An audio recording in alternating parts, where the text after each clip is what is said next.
reminding yourself why you're doing what you're doing, not get bogged down in everything else that's going on around you sometimes, and really staying quite disciplined and focused on your business, what you're trying to say,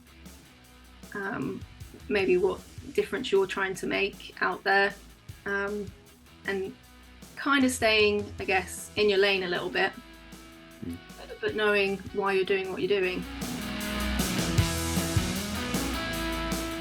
Welcome to the Parentpreneur Show. I'm your host, Mike Christian, and today I'm excited to chat with Jeni Sethi, a PT and online coach, empowering busy parents to transform physically and mentally. Jeni, welcome. How are you doing? I am very good. Thank you for having me. Excellent. I've got a funny little story for you now, because I just realized by tidying out my t-shirt drawer that I've known you for 10 years plus. I was going through and I came across my oldest CrossFit Wickham t-shirt, which was dated 2013. So it was the Lance era. It was the Lance era, yeah. And I realized that was probably my first shirt and when I first would have crossed paths with you. But you've got a very, very interesting background. I mean, you've gone from competitive swimmer right through to currently now with your coaching business. Tell us a little bit about that journey and what inspired you. Oh, okay. So growing up, always loved sports. Swimming seemed to be just who knows? I'm always best in water, near water. It's just something I'm drawn to. So for me, I always loved swimming. I like being in the pool. My dad would say to me, if you don't get up in the morning at like 5 a.m., I'm not waking you up and I'm not taking you to swimming. But as a kid, I would get myself up, I'd get dressed, wake him up, and he'd take me. So it's just something I've always enjoyed. I got into the competitive side of things. Unfortunately, I had a few injuries and things like that that came up sort of through my teens. And I've just had to shift a few bits around, because I went to university and I actually wanted to be a fashion designer. Okay. But I had a car accident in 2008, and I just ended up in pain every day, chronic pain. So changing careers and hobbies, like my sports around, is what I sort of had to do. And back then, the doctors kind of said, you're going to have chronic pain for your life. They weren't really for exercising. They said it would aggravate it, but me being me, I was like, no way, you can't tell me not to move. So I did a lot of work off my own back, and then like the rest is sort of history, so to speak. So circling back, how old were you when you were waking your dad up at 5 to go swimming? When did that all start? Well, must have been around when I was like 9 or 10. Wow. Yeah, it was Wow. quite early on, because swimming tends to take over your life, because there's a lot of hours you do in the pool. Yeah. My cousin was a really good swimmer as well, so but that's kind of testimony to the fact that you are very resilient. So you kind of done the hard miles by the time you'd had the traffic accident, I guess. Yeah. You were already quite mentally resilient, and I think that's an important part of what you still do. It's not just like looking good, but it's about feeling good and comfortable in your own skin. Yeah, and I think resilience is probably, like, if you were to speak to my husband, he would say I'm a very resilient person. Yeah. Through. So yeah. And in terms of sort of like journeying from swimmer to, changing your exercise regimes and stuff, you kind of found other things along the way, and obviously CrossFit, which is where we first met, is a big part of that. And I think it was 2014, I remember CrossFit Wickham Kids was set up, and that was your baby. Excuse me. It was my baby, yeah. Tell me a little bit about that, because I know our two boys were kind of sort of given dispensations because they were a lot younger than the minimum age, but that's because you were a coach and I was down there a lot. What was that whole CrossFit Kids driven from your perspective? So I've always been good with kids. I used to I did a lot of dancing, sort of through my teens, and I would coach younger kids through that as well, and always enjoyed it. Just had a very natural way to it. And for me, looking back for my life, sport is probably given me the most amount of growth as a person. It's taught me a lot of lessons, and I've also had very good sort of teachers and coaches that I've looked up to through my life through sport.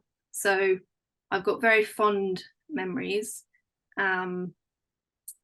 So that's really important, and I like to share that with other people. So the kids was really a natural progression for me, and even before I got pregnant with Seb, it was something that I wanted to do, and I saw how CrossFit was helping adults, and a lot of the adults would come in, and I mean, we've got a good way of learning really bad habits. So as a coach, trying to undo some of that's quite hard. Whereas with kids, if you can teach them from such a young age how to move well and just understand the importance of moving well, giving them that is like priceless, really, I find, and letting them enjoy exercise, letting them enjoy that, because they can take that throughout the rest of their life in whatever sense, whatever sport, whatever they want to do as they get older. If they've got those foundations, they've got a really good basis to do whatever they wish. Well, physically and mentally. Circling back to that resilience comment earlier, it gives them that that basis in life. Yeah, I think it's really interesting because as a kid, I remember actually struggling initially to do like just forward rolls, but basic movements. And a lot of kids, it's like the two things I always think that most children are scared of is maths and forward rolls. And you can really see that, and it's because there's like almost a projection from parents. Oh, you shouldn't do that. Plus, I guess CrossFit has, in some circles, got a bad rep about poor form, etc., etc. Yeah. But in a nutshell, it's basically functional fitness. And I thought your classes were great because you'd create these big, long adventure courses that the parents would give a go, before or after the kids got on them as well. And it was really good fun. And as you say, you can't, inherently it's there, that it's bad habits that kids are sort of taught by misinformation, by laziness, by sort of a lack of opportunity from parents as well. And that's what I thought was great for the children. I mean, it's like trying to see an adult do a full squat without any weights is quite funny. But kids can just sit there for 10-15 minutes playing with their Lego in a full squat. So, and I tell you what, doing the kids classes as well, I mean, as an adult, you run around with 3 to 5 year olds and you are sweating trying to do what they're doing. It's hard work, and it makes you really appreciate like what they can do and how easy they make it look. Yeah, absolutely. I think one of the fun games that the kids still do, we do it with balloons in the front room, but we do like sort of tidy the room, where you're throwing stuff back and forth at each other all the time. It's a great leveler, and you meet a lot of people as well. And I think you've kind of gone on from that, and perhaps it's the wrong phrase to use, but CrossFit Wycombe Kids was your first, is it fair to say it was your first foray into like the coaching environment, teaching and coaching, or were there steps before that, do you think? So like I've always, like with the dance, so I was always, I did coaching then, and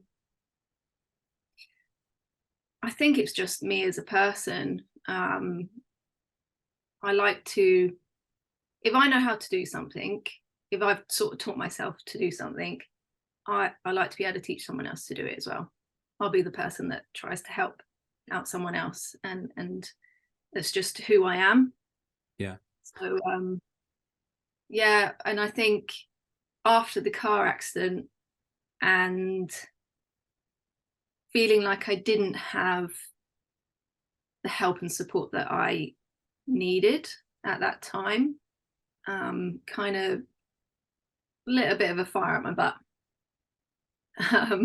And after, and I think when you're in pain, like chronic pain like that, when you're getting some relief from it and learning to kind of empower yourself a bit, because it can be really debilitating. It made me want to be able to share that with others, and serve other people. So I think that was, it still comes down to that. And that's obviously something you've built on with the coaching, the PT and online coaching with parents, busy parents, which is something I really, empathize and resonate with. How have you kind of evolved your coaching to encompass your experience to date? I think it's the, like, for busy parent, I mean, when you have kids, like, no one tells you, like, as soon as you have them, I mean, your world changes, and they're kind of at the center of it, and you do everything for them, and you kind of forget about yourself, and you spend all your time looking after them, meeting their needs, meeting the needs of maybe your work, your family life, and a lot of the time you get left behind without even realizing it. Like, it's just how it happens. And for me, helping people kind of find their sense of self again and what they want to do, and allowing others to find that and learn that they don't have to sacrifice their life for what they want. It can actually kind of all fit in together. And from teaching kids, and I say to a lot of my clients, like, if you're training and you're prioritizing your fitness and your health, your kids will see that. They'll learn that, and they will grow up understanding that you thought that was important. And that is a lesson for them, because they will then learn that that is an important part of, like, their life, and they should prioritize it too. That's so true. I read the other day a really interesting, really subtle, easy way of doing that as well. And it was just have a bowl of fruit always out and about in your kitchen or in your dining or your living room, wherever it is, and just every now and then just walk past. I mean, I love apples, so I'll walk past and I'll grab an apple all the time. And the kids are now clocking it. So my eldest Thomas, he's started to go, oh, can I have a bit? Can I have a bit? But it's true. It's the same with the exercise. It's the same with healthy eating, good sleeping patterns. It's also, and you're right, there is that kind of pre-programmed, you've got to do everything for your kids, but you do have to look after yourself first. It's the, put on your own oxygen mask first, in the aeroplane, because you are not going to do a good job if you are, run down and exhausted. Yeah. I mean, you're probably busier than your average mum, because you've got the, you've become a coach, a mentor, but also, running a very busy family life as well. We touched on it before we hit record. We've got two very busy, sporty sons, and that involves a lot of time. How do you balance family and running a business? I mean, what strategies do you kind of utilize to try and hit some sort of balance? I I love a color-coded diary. Because I have to block out, like before, I think we were recording, it's if I've got space or time, it gets filled up with something. So I do have to be very disciplined and almost quite, like, regimented in, like, my day almost, and like blocking time out and giving set times to do things. Otherwise, for me personally, I am a bit of a perfectionist, and I can easily go down a big rabbit hole and until something is done to the point of perfection. So it actually works in my favor to schedule myself like that, because it makes me stop and move on to the next thing, if that makes any sense. And it's hard learning for me, but it works. So would it be fair to say that pretty much every day that you've got roughly the same sort of structure every day, or do you vary at weekends? Or obviously holidays, I guess, have to have a bit more flex in them than term times. Yeah, holidays are a bit more flexible, but I like routine. I do like to train at the same time, eat at the same time, because those things I find keep me grounded. Yeah. To the sort of here and now, and like even my sleep patterns, I need to go to sleep and wake up at the same time. Even at the weekends, I don't lie in. I'll still be up, but that's what works for me. My body likes to have those basic things on like a routine, and then I sort of try and work around that. And if there's times where I need to be quite present for my family, I make sure I am. So yeah, it's a great point you make about the weekends as well, because I'm quite regimented as well. You know, Monday, Wednesday, Friday, gym days, Tuesday, Thursday, Saturday on the rowing machine in the garage sort of thing. Meals, bedtimes, all the same. yeah. But I probably a few months ago, I was like, my God, I can't stand my weekends. They're horrible. They're hellish. And then I realized it was because, you know, from Friday evening, I threw out that kind of structure. Yeah. But having just a framework, and as you say, you have to have some flex in it. It can't be perfect all the time. But if you have those little touchstones, it does make a big difference, I find. Yeah. And yeah, like I said, it just keeps me really grounded. I think I find um I'm just one of those people. If I'd like, I used to have Sundays as kind of a day to do nothing, and it didn't work. I'd sit at the end, I'd be like, what have I done? I felt like I wasted the day, or I did too much, or it just never felt quite right. Or we'd always be rushing around like football in the mornings, this, that, and I'll be like, what have I done? Like, I don't feel I've done anything, but I feel like I've done a lot. Like, how does that work? Kind of like a busy fool. Yeah, so that it just keeps me ticking. And if I know, and like for me now, Sundays are a day I actually try and kind of prep for the week ahead. So if there's things I need to get organized, then I get them organized, and then it makes my life so much easier for the week because I've accomplished something, if that makes sense. Completely. I've got a big grin on my face here, and I'm thinking I cannot wait to tell Renata. You know, because like I can't remember the saying. There's some saying in the Bible. You know, the prophet is never listened to in his homeland. I'm like, come on, sit down. It's Sunday. Let's plan the week. Let's do this. Let's have a morning meeting. She's just like, yeah, whatever. So Yeah. yeah, no, you are preaching to the converted. I love all of this. I've realized as well, it's what you said earlier. You have to show by example. You can't kind of ram it down people's throats, be it your kids or be it your partner. You kind of have to just get on with it, and then just smile, grit your teeth, and just take a deep breath when, you know. let the eye just twitch. Yeah, exactly. Yeah, or just give that look. Yeah. That look. My kids were practicing my mean look the other day. It was quite funny. I thought, yeah, that's pretty good. But so you've touched on some of the personal challenges. Obviously, the car accident was a massive sort of learning point, inflection in your life. But how about some of the big challenges you've faced as a coach? What have they been, and how have you sort of met them and overcome them? So for me, a lot of it is I get, like I said, I think before, I'm a bit of a perfectionist, and I get a lot of like imposter syndrome and stuff like that. And so generally it comes down to confidence for me. And it's taken me a while to be like, I would always say, oh, I need to learn this, or I need to get a qualification this, or I need to prove to people somehow that, yes, I know what I'm talking about. And I do.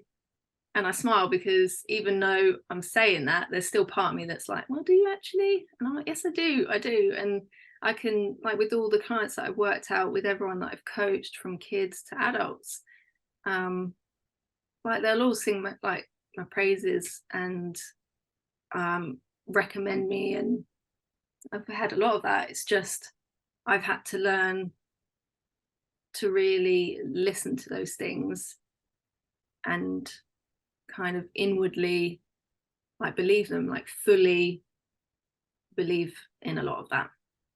And I think for me that's the biggest challenge, to be able to like the online coaching, stepping away from like the face-to-face coaching in classes and doing that took a lot of, I had to really try and go, do you know what, I'm going to do this. I believe in myself and I know I can do it. I know you well enough to know that you are quite, I wouldn't say reserved, you're or shy, but you're probably a little bit on the introverted side, as am I. But I have noticed that you've really sort of leveraged and cranked up your social media presence, not just actually with videos, with order, you're actually getting out there a lot more. And funnily enough, when I was doing my research before we chatted, I'd like to read this out. This is actually a client testimonial that you posted on your Instagram, I think, from a lady called Jane.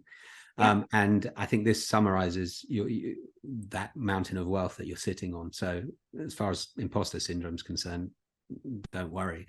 But Jane says, I'm feeling good. Even though my work is so stressful and family life is equally busy with kids off everywhere, I'm seeing results. My body is feeling tighter and more toned. I love it. I always thought I would never be able to get results like this due to my life and lack of free time. Jeni has shown me it is possible, and I can reach my body goals while being a crazy, busy, working mum, which sounds fantastic. The physical transformation is almost secondary. It's that switch in the mindset as well, right? Which I know you're big on. Yeah. And I would say that a lot of my, like the majority of my clients, they will always come to me and they have these aesthetic physical goals that are always for them the number one. And then I'll ask them, okay, but what's beneath that? Like what else is there? I hear that, I can understand that. And generally that's a good driver for action. But underneath that, there's other things going on underneath the surface that a lot of people don't see because we don't let others see it. We hide it very well. And as parents, we're good at just getting on with stuff, and there's always other bits and pieces that are underneath, and it's a mindset shift, and it's a learning that you don't have to change your whole life to be able to get the body or like the physical things that you desire. It's much simpler than that. I think with all the information on social media, there's so much information that a lot of people get so overwhelmed that actually once you start stripping it back, it's quite simple. There's a lot of basics that we forget about, but then once we're reminded, we're like, oh my God, do you know what? Just eating a balanced meal has changed my life, or actually going to bed at the same time, or having better sleep, or a sleep routine, something really simple has affected everything. Yeah. I think very often when you get to the point, so I was close to 100 kg and I'm not tall, so that's fat, call it what it is. I was heavily overweight, but it's like the analogy with the frog, where they say the water's just turned up a little bit and slowly it boils, and boils itself to death. And it's like that, the falling out of healthy patterns, be it sleep, eating, exercise, they're slow increments. So it kind of makes sense that the reverse, the antidote for that, is also a slow incremental progress. And it is, for me, the big one was sleep, getting 8 hours sleep, because it dropped my cortisol levels, which therefore made it easier to shift weight and so on and so forth. I think people, unfortunately, because of social media, are looking for that quick fix, or they feel inadequate because of social media, perhaps. But it's much more of a personal journey, isn't it? It is. It really is. And the other thing is, everyone's so different. We all do have different lives, and yes, we might have the same, I don't know, number of kids, we might be in a house with a partner, we might both be working, but everything else is completely different.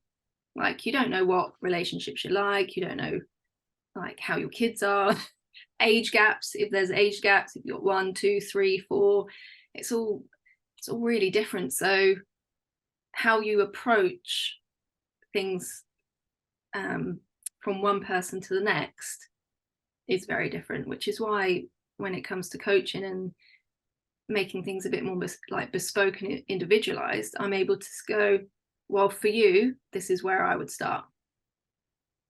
I liked your point earlier as well about scratching the surface, because most people go to a PT or a coach like yourself because they want to aesthetically change. You know, they want to drop the weight, they want to be tighter, whatever it is. But you said scratching the surface and looking for what the underlying reasons are. There's a lovely exercise I do with some of my clients, and it's called the 7 levels of why.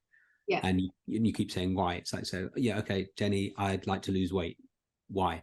Because I'd like to be fitter and healthier. Okay, why? Why would you like to be fitter and healthier? And slowly through like iterations, you know, sort of 5, 6, 7 times, you kind of around question 4, question 5, you go from thinking from your head to kind of coming out of the real feelings, you know. And that's where they're quite deep. Is that your experience? Yeah, it always is. And I love it, because I love to, when I'm talking to my clients, I really enjoy seeing it switch for them. And a lot of it's like, and as a parent, a lot of it's, do you know what? I want energy to be able to run around with my kids. I see my kids playing. I don't want to be like, oh, sorry, I can't right now, I'm too tired. I want to get involved. I mean, this weekend for me was perfect example. Like Seb, he's been surfing, and last year was the first time I ever tried surfing. But be it having like my health and my fitness, I'm able to do that. I'm able to go, do you know what? Why am I standing here on the beach watching my son enjoy his surfing lesson? I'm gonna jump in and enjoy it with him, like enjoy that experience. You know what? Like, why am I not doing it? And it's that once you peel away the layers, a lot of it's that. And like for some of my clients that are older, it's, I want to play with my grandchildren. Yeah. No, I want to be able to move. I want the energy all day. I don't want to feel tired and run down. I don't want to sit down at the end of the day and fall asleep in front of the TV, because I mean, I feel like I've done a lot but not done a lot at the same time. I don't have energy to work out. I don't have, so it's a lot of it comes down to that, I find. Yeah, it's having a clear focus on what's important to you. I'm chuckling because, you know, I like to be active with my kids, and I had this whole thing about, you know, I don't want to be fat and 50, I want to be fit and 50. So I'm, you know, I'm probably only about 3-4 kg away from my mid-20s weight, which was my, you know, best when I was doing most stuff, which is great. It's like, because I do so much, well, not so much, but because I do quite a bit now, it's like, yeah, I can't play today, I've torn my rotator cuff, sorry bud, I can't. It's like it's the other end of the spectrum, which I kind of quite like. It's I think there's, I'm a big believer that sport is one of the best. I mean, I'm very sporty as well. I always played sport. I encourage my kids to do sport all of the time, and for me it's that real, it's a proper university, in terms of learning about yourself, about other people, teamwork, etc., etc. What kind of pieces of advice have you kind of picked up and would pass along to other sort of parentpreneurs in the fitness industry? I think for me it's finding, again, it's almost like even like with the business, it's finding out your why are you doing it, and so peeling away those layers. And sometimes you have to remind yourself, having it like maybe put up somewhere, and but reminding yourself why you're doing what you're doing, not get bogged down in everything else that's going on around you sometimes, and really staying quite disciplined and focused on your business, what you're trying to say, maybe what difference you're trying to make out there, and kind of staying, I guess, in your lane a little bit, but knowing why you're doing what you're doing. Yeah. Believe in yourself. Sorry, say that again. I cut over you. And believing in yourself, believing in your why. No, I think that's very good. I think you've kind of niched down and journeyed to that point yourself as well, because the whole concept of dealing with busy parents to optimize their physical and mental well-being, I think is staying in your lane. It's my tagline on LinkedIn is helping others by scratching my own itch. Yeah. And so much of what I find I tell my kids or I tell clients is kind of what I need to be telling myself the whole time, you know. One of the simplest ones is you have to know what your goal is, because otherwise everything becomes a good choice, you know. We have a dilemma, not a dilemma, but there's a clash of fixtures in the coming weekends with respect to Thomas's football. It's like, okay, you can play that or you can play that. What's your goal for this season? Which one of those two events is going to take you closer to your goal for the season? And explaining it in that terms, he went, oh, okay, well, that's obvious. I'm going to do that and not that. Great. We can tell the respective coaches now where you're going to be. But constantly, as you said, having it written up somewhere or constantly sort of teaching, it's the conscious ignorance. Then you learn something, then you teach something, you know. It's a really healthy dynamic. And I just find sport is such a wonderful platform for doing that. Yeah, it is. It really is. I think it teaches you so many lessons, like you said, teamwork, about winning, losing, having confidence in yourself, having confidence in your actual physical abilities, and yes, dealing with an injury or an accident, and how do you mentally cope with that. Yeah, teaches you so many lessons. And is it a sport that you have to do by yourself? Do you need to motivate yourself, like rely on yourself to get you up and out and doing the training and the competitions, like no one else is there with you? Or are you in a team sport? Have you got teammates that you rely on? Or are you the one that motivates your team? Like all those different aspects are really important. I wanted to ask, I like to find out from people rather, who has your kind of biggest inspiration been, both as an athlete and a coach, but also as an entrepreneur and a businesswoman? Inspiration. So this is actually going to sound quite funny. One of my earliest memories, this is going to sound really bizarre, was the Terminator. But yeah, and like, was it the second one where she comes out and she's ripped? Yeah, Sarah Connor comes out doing pull-ups on her prison bed. Yeah. But that's one of my earliest memories of a really strong woman. And I was like, do you know what? I love that. Like the independence, the strength, and I mean all the other stuff that happens in the movie. But and that's one of my earliest memories, and I can so that's kind of set. And I am a very independent person, so yeah, that's probably one of the first inspirations I think I had growing up. I love that. That's fantastic. That's made me want to go and rewatch it. I haven't seen that for ages. Actually, speaking of which, have you seen the Arnold documentary? I have. It's good, isn't it? Yeah. And I love that as well. And I would say like even like him as well, I think, for sure. Because you don't do things like that without hard work and sacrifice and all of it. So but other than that, on a daily basis, it's going to be my family. It's a bit more sort of close to home, and like specifically I think my son Seb, because he keeps me wanting to be better. And he doesn't know this, but he teaches me an awful lot.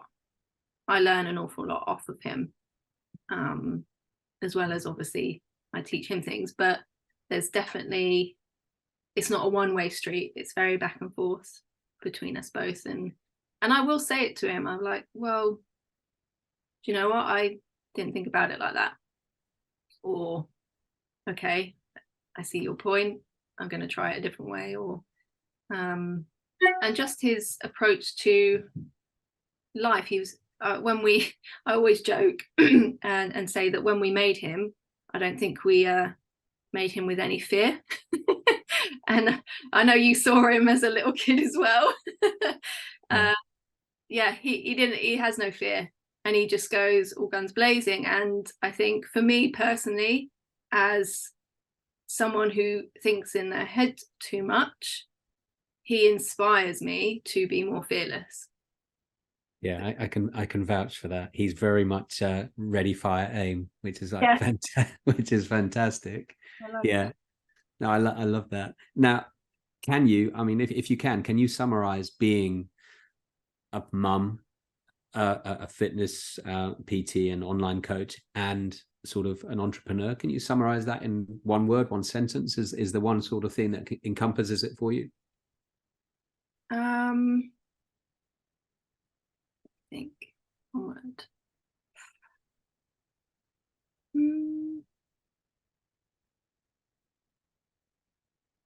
For me, all of it.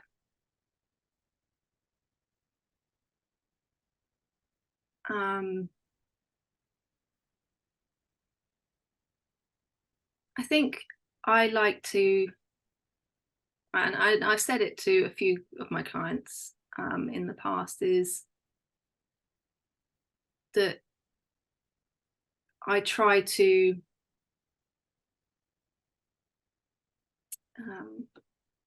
I'm trying to put this in a sentence without making it a paragraph. Oh, we can circle back to that if you want to give it some thought. Or No, I think it's just more about, it's quite hard to put it into one, but I think it's just about balance and yeah, I think that's got me quite stumped.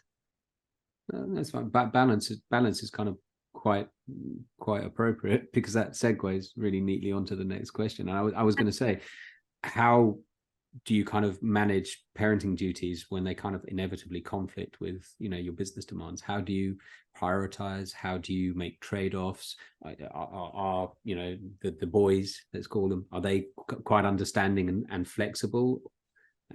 Yeah, yeah, so balance is definitely a good one, because you do have to balance, and sometimes, and life has a way of unbalancing things. So for example, in our immediate family, Alex he works sort of a normal 9 to 5 job, so generally speaking, and he plays football still. Alex still plays football. And that takes up a lot of time. Like, he does his training, he plays his matches at the weekends, and then he also coaches football too, and for Seb. So it's a lot of time. So I'll do all of your other bits and pieces around that, like traveling, dog, house. So it's a lot of, for me, daily balance. And it can get away with, you can like let it sort of snowball, so to speak, into something bigger. And I'm lucky that we do have family that are able to kind of help where needed, and like friends as well to help if we need to. I've had to learn to maybe delegate a little bit and ask for help.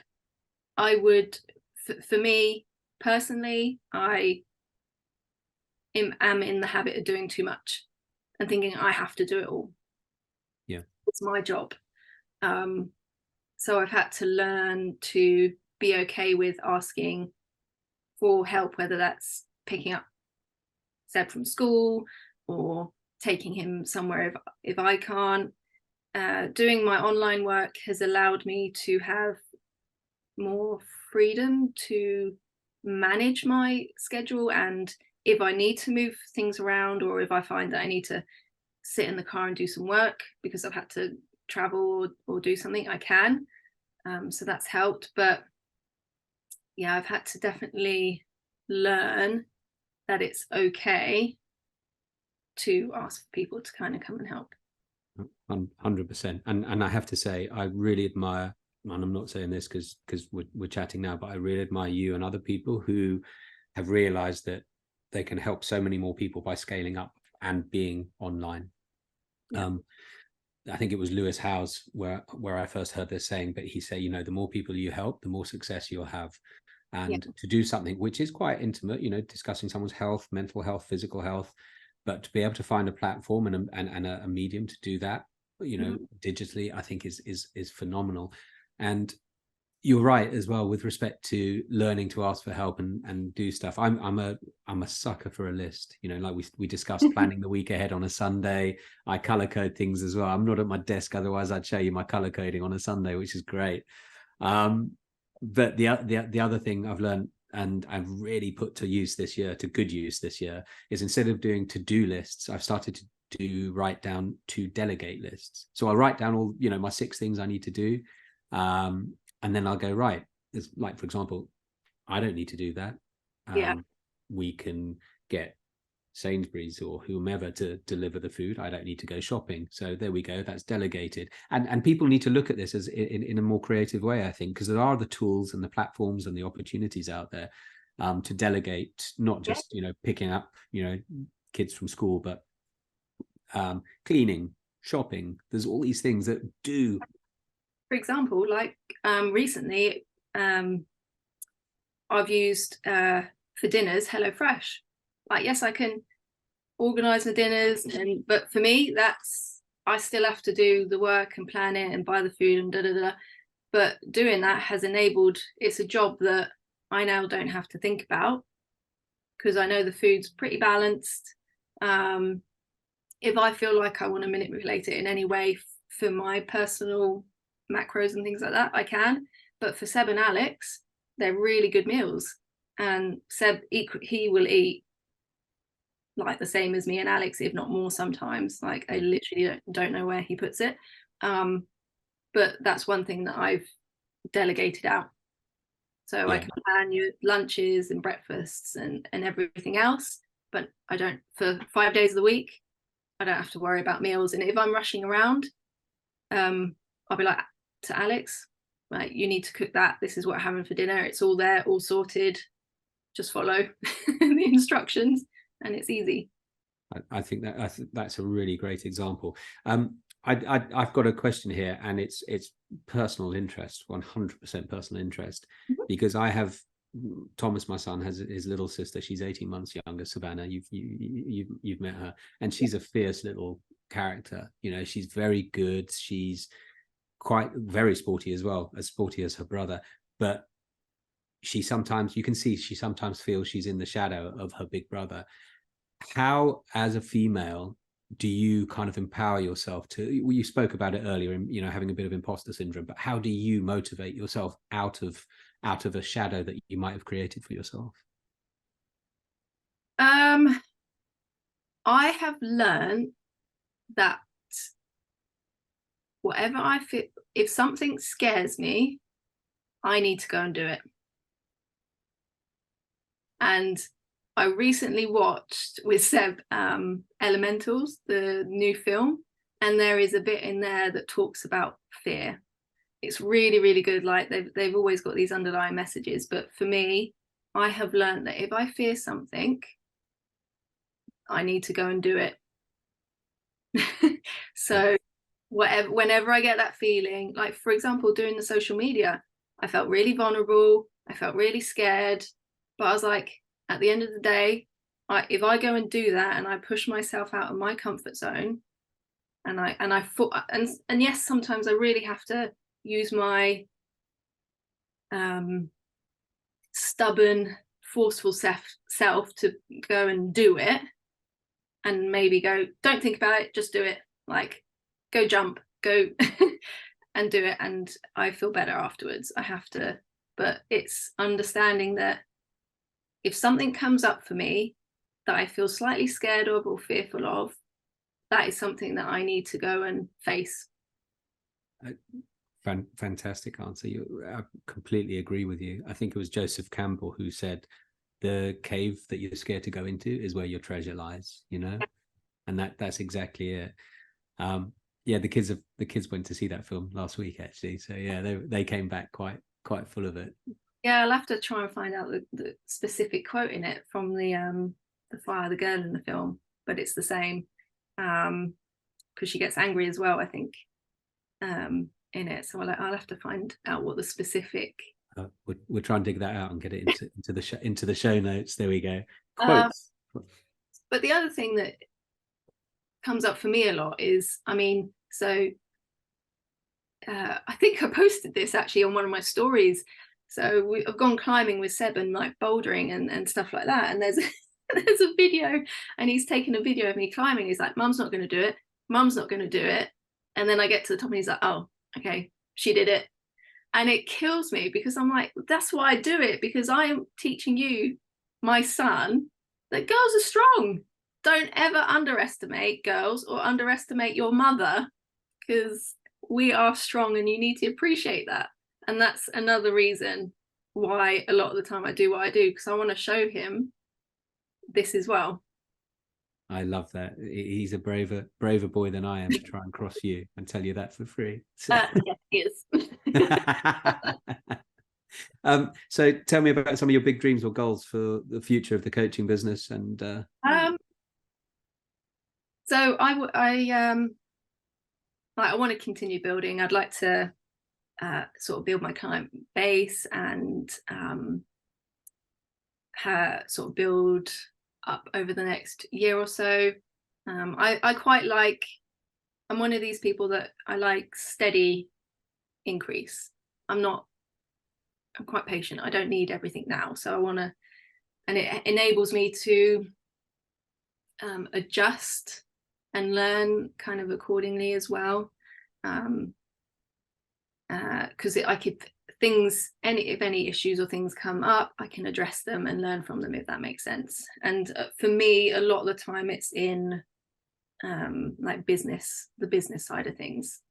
So like the admin and making all of those things a little bit more fluid, and understanding how I can best utilize my time, so that side of things doesn't suck all of the time up when I can be giving it towards my clients and stuff, or equally taking time out of my day that I would like to spend doing something for my family or the house. So yeah. Nice. I like that. Yeah, it's very important. And I say this to the kids, is like, don't worry about working on your weaknesses, because that's not how the real world works. You know, focus on what you're really good at, and that will drag everything else along. So if you can find a way to plug those weaknesses, I mean, this is what I speak to my clients all the time. I'll look at it and go, right, you're fantastic at that. There's a gap here. What can we do to address that? Bang. And that's great. Yeah, but and this is where I think one of the beauties of CrossFit and that type of training is, because it was so varied, it actually teaches you that yes, you have your strengths, but yes, you have your weaknesses. You don't have to spend all your time on those weaknesses, but like they will come up and you'll see them and go, okay, if I spend a little bit of time sorting out that, I can then maintain it as I keep going forwards. And that's what I have learned, again, from sport to put into the application of working on my business, so to speak. And again, not fearing that, oh my God, I've not done that well, or I've not done that to the best of my abilities because I didn't know, not making it perfect, but going, okay, this is something I need to work on, and that's okay, and we can still move forwards and carry on. Yeah, I think perfect is just doing good over and over again. Do good often enough and it becomes perfect. And which, you know, marries with your idea of, you know, iteration, like slow growth, natural growth for the business. Jeni, thank you so much. We're coming to the end now, but I just, where can people connect with you or learn more about your coaching, your online programs and philosophies? It's all on Instagram. at Jeni_Sethi. So it's all on there. I'm only really on there at the minute. I prefer it to any of the other sort of other platforms. But and also just don't be afraid to reach out and talk to me, because I'm all about sort of helping and sharing knowledge, because I think knowledge is power, and I do want to help as many people as I possibly can. And one thing that I would say in my journey of teaching kids, and kind of why I'm more coaching the parents now, is that if I can teach a parent how to value and appreciate health and fitness and how to implement it into their life, regardless if they then teach it onto their kids or not, their kids are watching them. So for me, the biggest thing is it's going to ripple out into the rest of the family, and that can be their partner, their kids, and sometimes it can be the grandparents as well, or aunties, uncles. I found that once you it's like a ripple effect. Once you help one person, it then ripples out into others, and that for me is the most important thing. That's fantastic, Jeni. That's a really good point to end on. So thank you very much for your time. Great to speak. Folks, I hope you enjoyed that episode of the Parapreneur Show with Jeni Sethi. As she said, find her on Instagram at Jeni_Sethi. And catch up for the next episode soon. Thanks very much. Bye.